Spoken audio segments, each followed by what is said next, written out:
Oh, we're on live. Awesome. We are on live. Here we are, people. Good morning.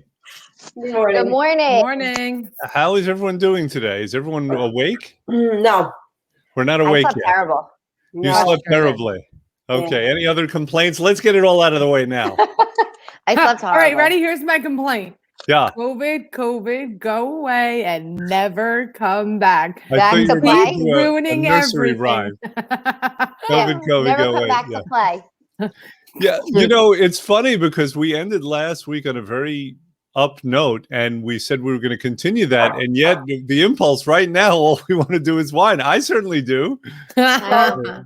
You had a, I woke up the other day with Yeah. symptoms, and in these days of shoot first, ask questions later, you know, we have symptoms. So out of an abundance of caution, you know, we closed the office. We're still helping people on a remote basis, but this is what we have to do. I got my COVID test, and this is life again. And we were talking about this last week.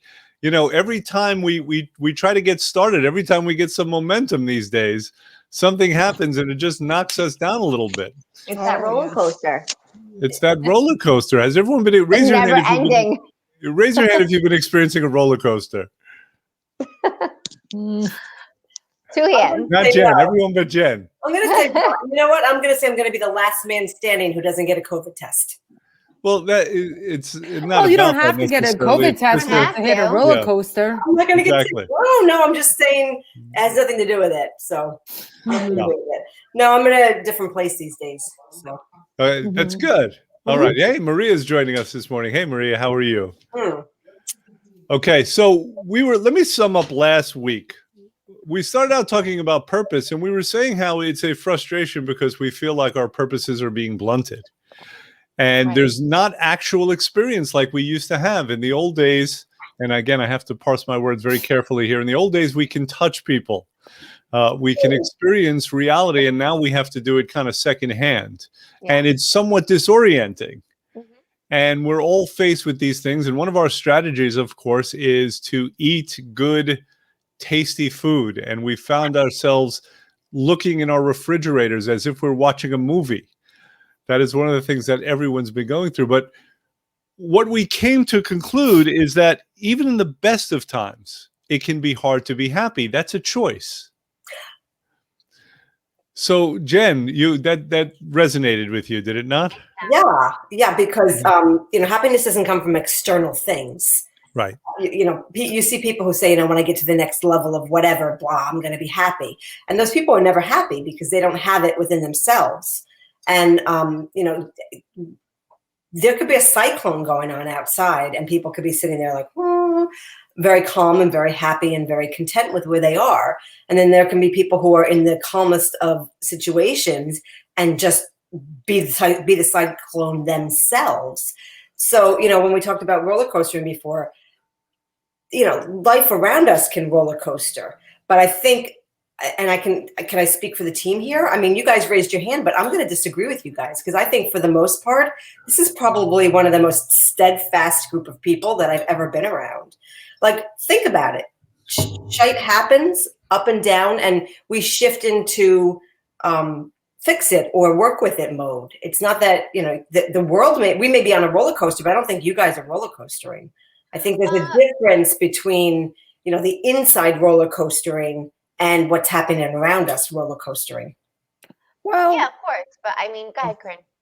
I was going to say, I understand what you're saying and I agree. I just think that for me, the roller coaster is my emotions, and there's a constant upheaval of feeling like, okay, we're almost through this. Okay. Like we're out the front door. Nope. Take 10 steps back. Now you're not going, haha, just a joke. And I think that that's where my roller coaster is. And then I get struggle and I get upset and, it's pretty normal, right? Right. There's this almost, constant pattern of expectation and then disappointment. And some religious traditions actually talk about that. They say that the cause of suffering is expectations. Yeah. So all you have to do is simply get rid of expectations. I don't know that that's the answer, but I understand where they're coming from when they say that. Mm-hmm. Right. There's a gentleman who I like to quote, and he talks about exactly what you were saying, Jen. And you know this guy. His name is Viktor Frankl. He wrote a book called Man's Search for Meaning. Right. And he talks about the power of the individual. This is what he has to say. Everything can be taken from a man, but one thing, the last of the human freedoms, to choose one's attitude in any given set of circumstances, to choose one's own way. Do we agree with that or no? I think you definitely make your own path. You always have a choice. You always have a choice. And I think when we say the term like the roller coaster, it's very general. It's not to say that we can't handle what we're doing, or it's not to say that we're not. We are rolling with it clearly, right? We're here. The worst of the days are behind us. We are making the best of what we can. But it doesn't mean that we're not allowed, or we don't feel the disappointment. It doesn't stop us necessarily. Right. Some people it does, but we're in a different place now than a year ago, where it was like more of a shock, as opposed to now. It brings us back to that Groundhog Day. It's just the never-ending cycle of ups and downs. Whereas we're not so much surprised by it anymore. We're more like, okay, like enough already. So, but I do think that there is a choice in everything that you do and you feel. Right.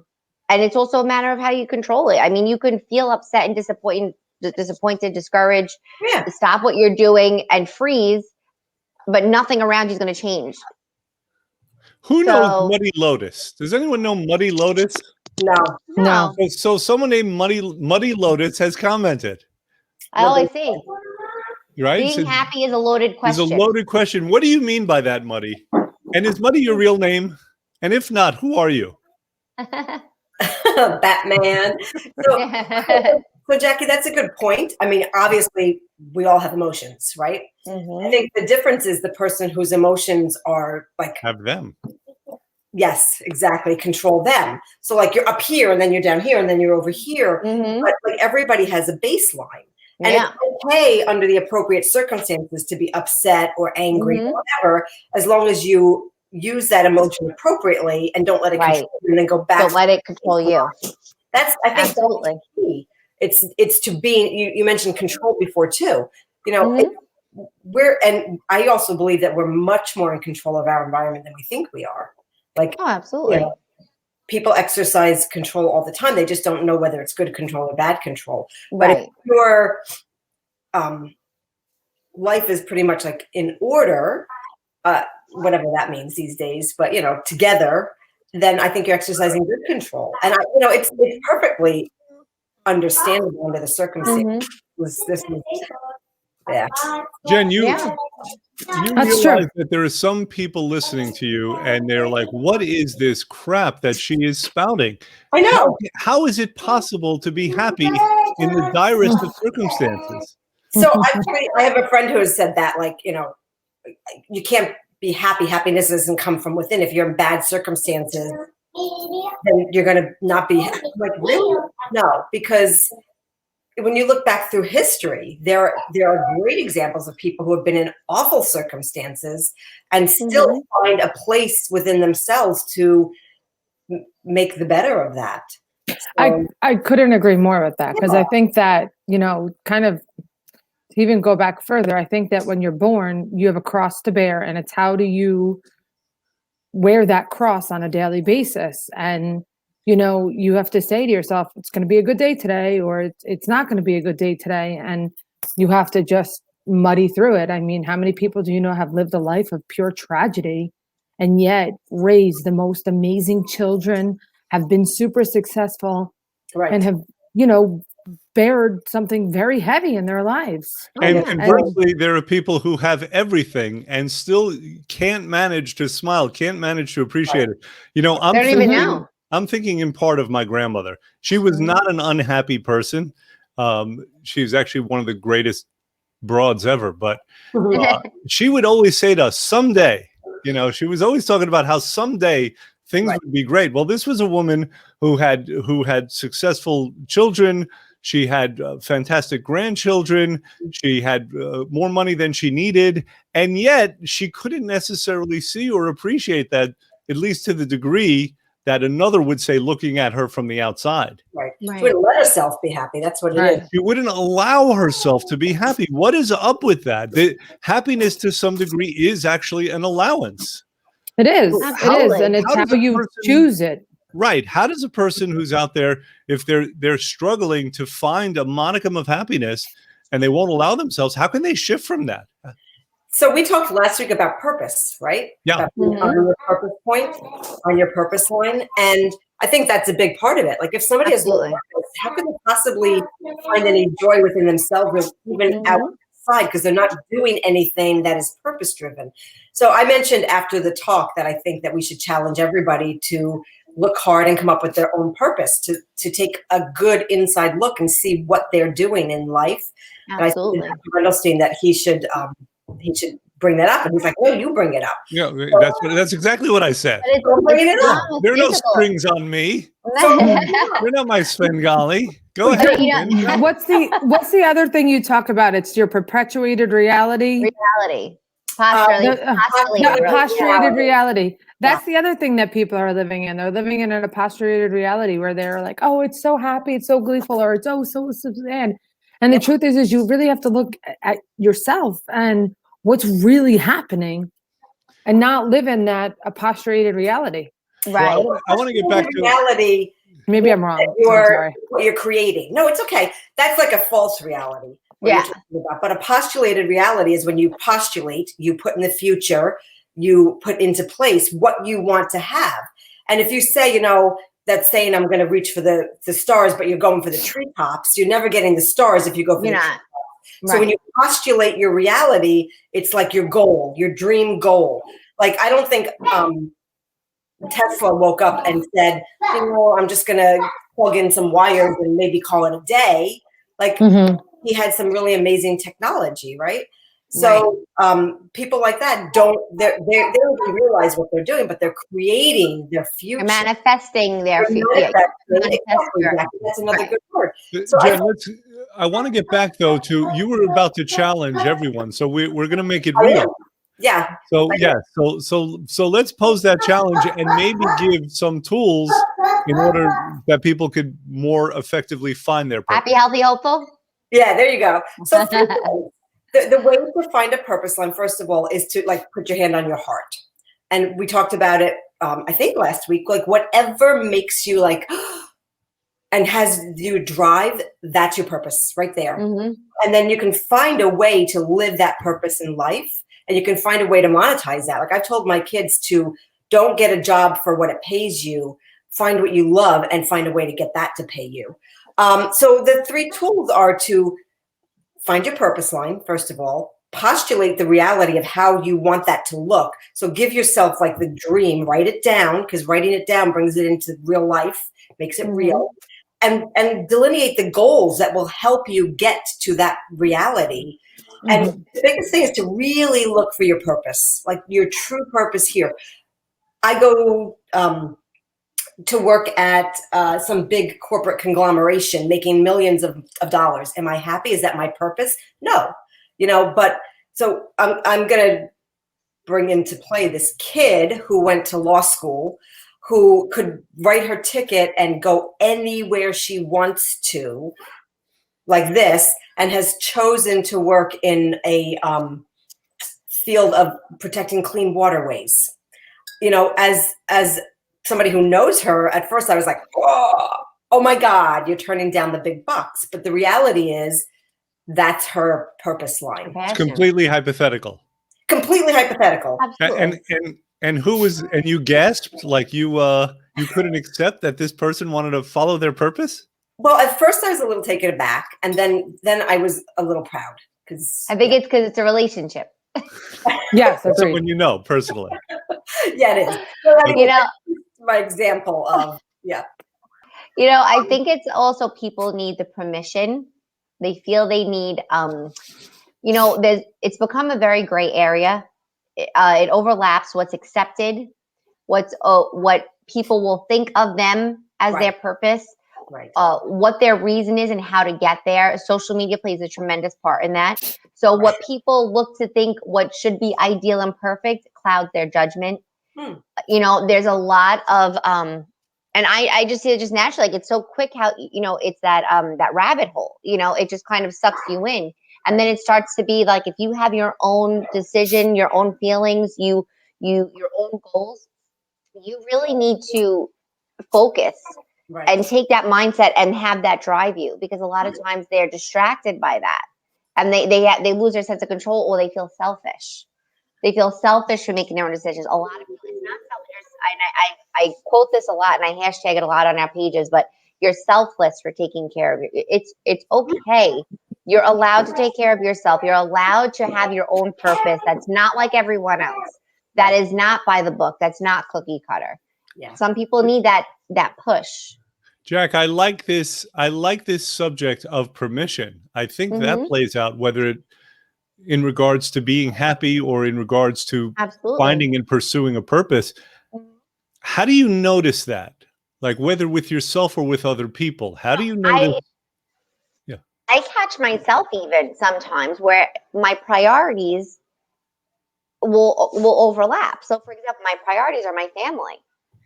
If I stop out of my on small terms, right, my day-to-day activities, I want to get an exercise in or do something, but I'm stopping what I'm doing. I'm taking away from TV time with the kids or playing games with the kids or being outside. You have that sense of that you're failing them, or guilt, like you're thinking about yourself. You feel selfish. You almost need that great. You don't want that disappointment, so you almost. Where do you imagine that permission would come from? Because that's the thing. And I think that's the struggle. I think that's the mom struggle, and I think the three of us could attest to that for sure. I think that's the balance. Balance is key, and it's not easy at all. I think that even if it's granted it's okay, or my kids are occupied in doing something, you always have that sense of guilt because you almost have to value yourself. You have to put yourself where it's okay to feel these things. It's okay to push forward. You're allowed to do this. It has to come from within, truthfully. That's it. Because the truth is, my children aren't going to become bad children because I didn't watch one television show with them and I decided to go work out for a half hour. Or I decided to get my nails done and I was gone for an hour. I'm not being a bad mom or selfish or not giving them the appropriate time because I took that time out. Right. You kind of have to, you have to, but it's a weird struggle. And I remember the first time when me and John had Isabella, the first time I left her alone with her father, my husband, was to get my nails done. And I remember it was the longest manicure and pedicure in my life. I cried the entire time. I must have texted him God knows how many times. Like I felt so bad. I felt so bad to do something for myself. Like it felt horrible. So let me ask you a question. Did John make you feel bad? No. Did your parents make you feel bad? No. Did Isabella make you feel bad? Who did? No, she. No, me. Listen, Jackie, I live that struggle even still to this day because, listen, one of my little girls, she doesn't let me leave her side, and every time I go to leave her side, she then screams, she cries, and it's a mess all the time. I've just created a monster, and I continue to create that monster, and I continue to say, well, tomorrow's another day. Tomorrow's another day. Or you're meeting her needs. Maybe this is what she needs at this That's time. what I mean. So it's like they always say, like, oh, if a baby's crying, don't pick the baby up. You're spoiling them. Or the truth is, like, you have to go with your gut every time, but you have to give yourself, and I consider that the permission. You're making that decision. You're controlling it. You have to roll with it. You have to, if it feels right then, it's right. Go with your gut. Absolutely. And there's times I get the fact I'm like, oh, I'm so proud of myself. And I kind of put a spin on it where it's like, I'm glad I did this. And I show my kids, my family, it's a twist on the positive. Like this is something you need to do. It doesn't always have to be the term, but cookie cutter. It doesn't have to be this way for everything. Mm-hmm. Well, I want to move on, Jen. So let's get the last word on this line. And then I want to move on to something a little different. I was going to say, just as happiness comes from within, conversely, so does unhappiness. Absolutely. And, asking for permission outside of yourself, right, you're right. So the Star Wars movies, we just watched them, and everything you're talking about here, like it comes from balance, and it comes from balance. Everything's balanced. So we need to be Jedi. Struggle is real. And the struggle is real. Permission can only come from the inside, and yet we're all looking outside of ourselves for permission, at least at times, right? On a slightly different note, Corinne mentioned monsters. There is a monster who is menacing us online. Oh, no. He has a name, actually. His name is Dave Portnoy. For those of you familiar with him, he's not actually a monster. He's actually a very nice guy. He's a very successful corporate executive. He gives a lot of money to charity. He has a mission of helping to save restaurants. But here's what makes him monstrous, is that every single day of his life, he goes out and he does pizza reviews, and they're on my Facebook feed. Pizza, pizza, pizza. He rates them on a scale of 1 to 10, and some of the greatest pizza based on his objective ratings are right here in the state of New Jersey. Great. And do you drive to those different places? I have. I actually confessed to that. Wait, last can I give a shameless plug? He should really go to Brooklyn and try my brother-in-law's pizza. Oh, okay. Vesuvio, Third Avenue. That is very shameless. But you can contact him. He'll go. If you say that there's a great pizza place, this man will travel and get it. He thinks he's doing a service. I think he's doing a terrible disservice to humanity. I'm taking it personally. But here's the question. I want to pose this first to Jen, our integrative nutrition health coach. Something like pizza that's so satisfying. Right. There's a nutritional need in that. There's a reason why people will crave pizza. Right. So what are they actually craving nutritionally, and how can they get that elsewhere? So that's a good question. So generally when we are not balanced with our proteins and our fats, we crave carbs. Pizza as a whole, I don't know that it has a lot of nutrition in it. It's got some sauce and it's got some cheese, but cheese and dough are they trigger the same neural pathways in our brain that opioids do. They're actually as addictive as opioids. So we talk about coffee too, Jen. We can't be friends. Listen, girlfriend, we're not talking. You can't take my coffee and pizza. So I will say that coffee is a drug. However, I know. I'm licking my cup right now. Lid liquor. Sorry. I labeled Jen a lid liquor. Liquor. I was just going to say it. Thank you. I didn't have to mute because my dog is chasing a squirrel right now, or wants to chase a squirrel. Excuse me.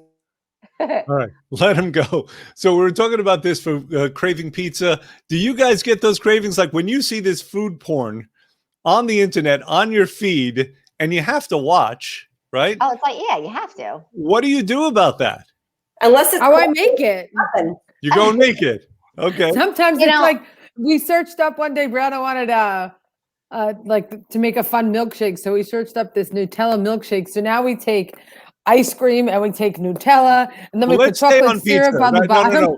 No. We're going for salty, savory, carby right now. We're not looking at that.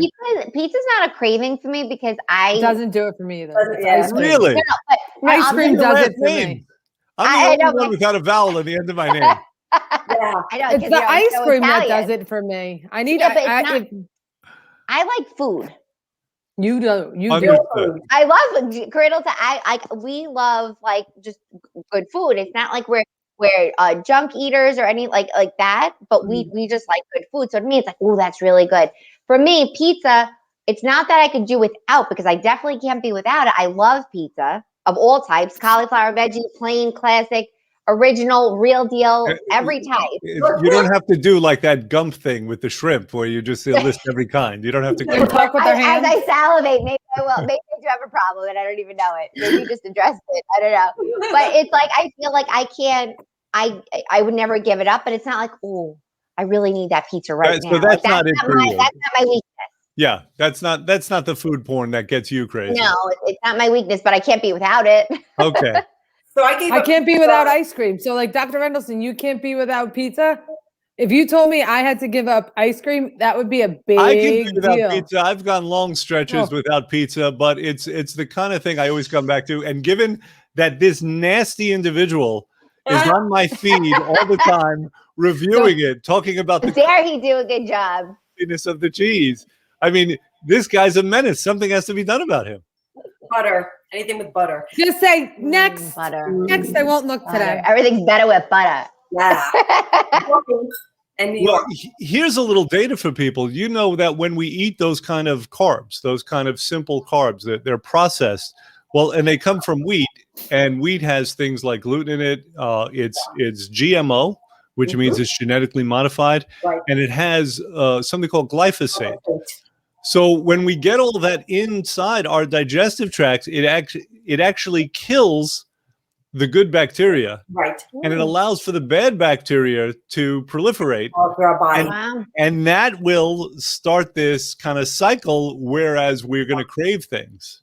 So But you know what's funny? Oh, sorry, go ahead. No, go ahead. Go ahead. No, it's funny you say it like that because, like, for example, so the holidays, right? So now Easter, we're hosting Easter, and like I said, okay, now I have to make sweets and certain things. Like I love like a good brownie, but if you buy like a store bought or a box brownies or cake mix that it doesn't have, you feel like you want to eat it, but it doesn't have that taste of like a real deal cupcake. Like it doesn't do it for me. But there's something about it where it's like it's there, you still pick it, you eat it.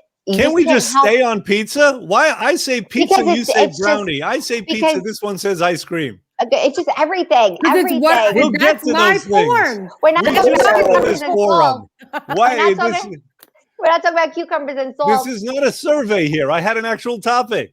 Tomato. Okay, go ahead. Jen, what were you going to say? I was actually going to go full on geek about the gut flora. Tell me. Yes, tell me. geek out. I'll geek out on it. We need data. We need actual data. I will give it to you. So you mentioned glyphosate and the chemicals that destroy the gut flora. So we have clients who are celiac patients. They have irritable bowel syndrome. They have celiac disease.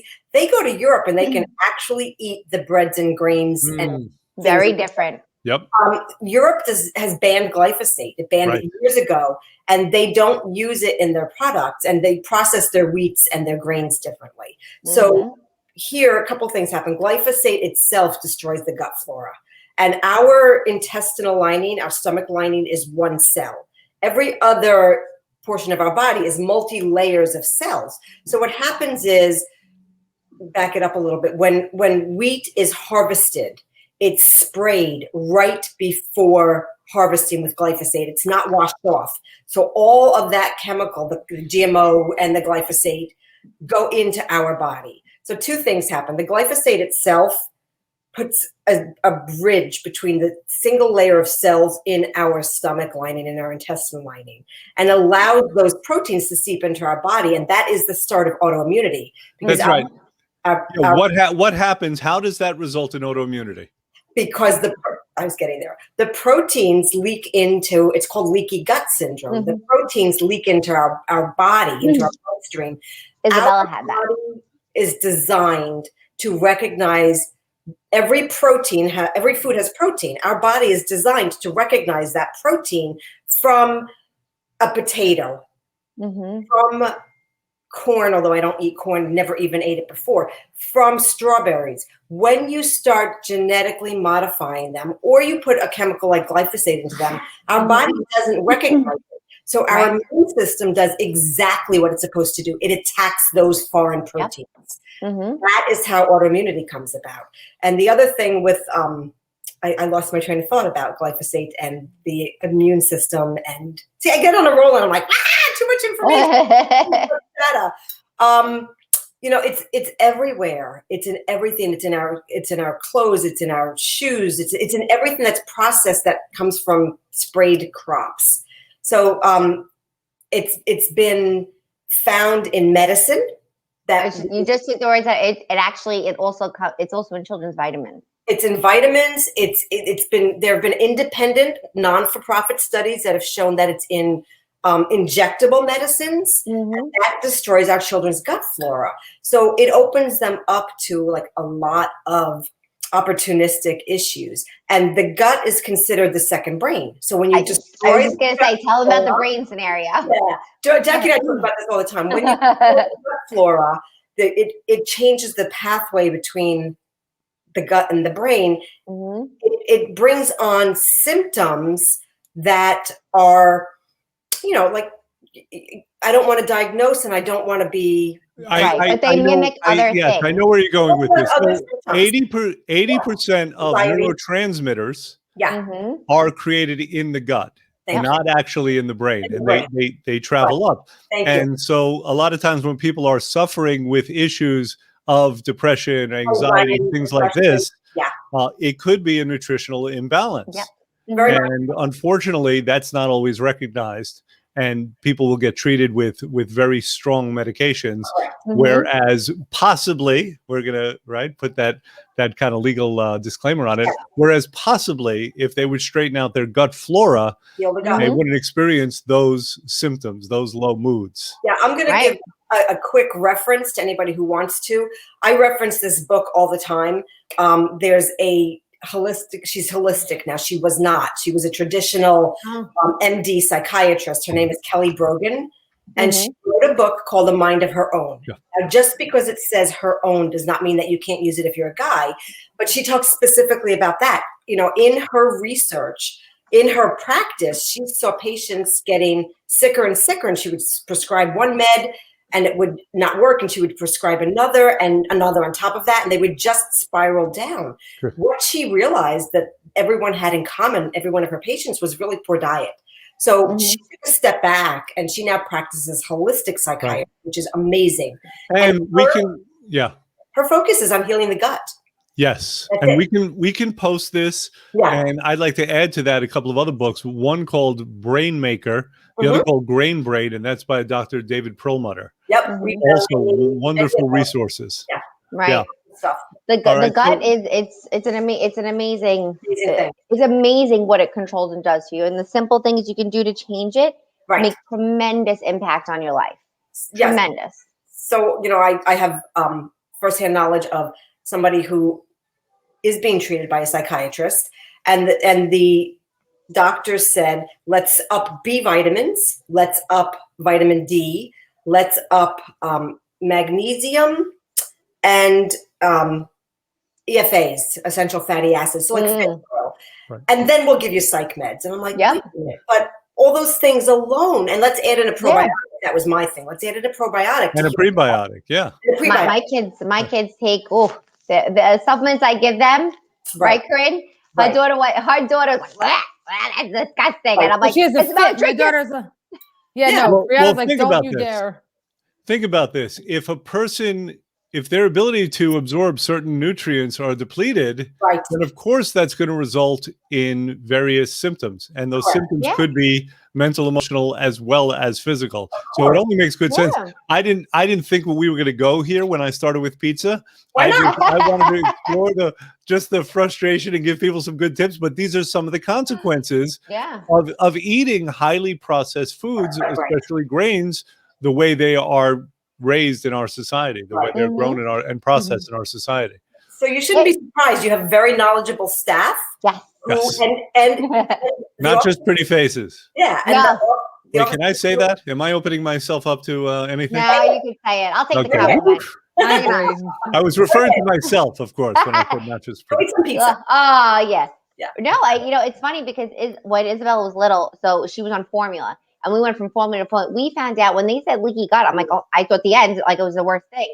But it was the reason why she had rosacea. She had severe eczema. She had issues going to the bathroom as a baby. And then once, believe it or not, when Giovanni was born, everything was under control. She never had it after seeing the chiropractor. She was already taking supplements, but then we had removed, we removed dairy, we removed soy, we removed all these, she couldn't have too much wheat in general. And then we eased her back in certain things. She's never had an issue since. Right. And it's just taking control then did a world of difference. And now they still, I attest to seeing chiropractor every week. That's I agree. Well, most of these people here know that, food is either our greatest medicine or it's slow-acting poison. Yes. And that's why they're here in the first place. So in one sense, we're preaching to the choir, but we want to give good, helpful data. A lot of people don't know these things, and it's shocking. Listen, one of the worst things that people could eat is artificial sweeteners. I was shocked one time. Someone came into the office and their doctor had given them a supplement, psyllium, essentially a psyllium-based supplement, right? And that helps kind of watch things through the digestive tract so you can go to the bathroom better. Well, the second ingredient was aspartame.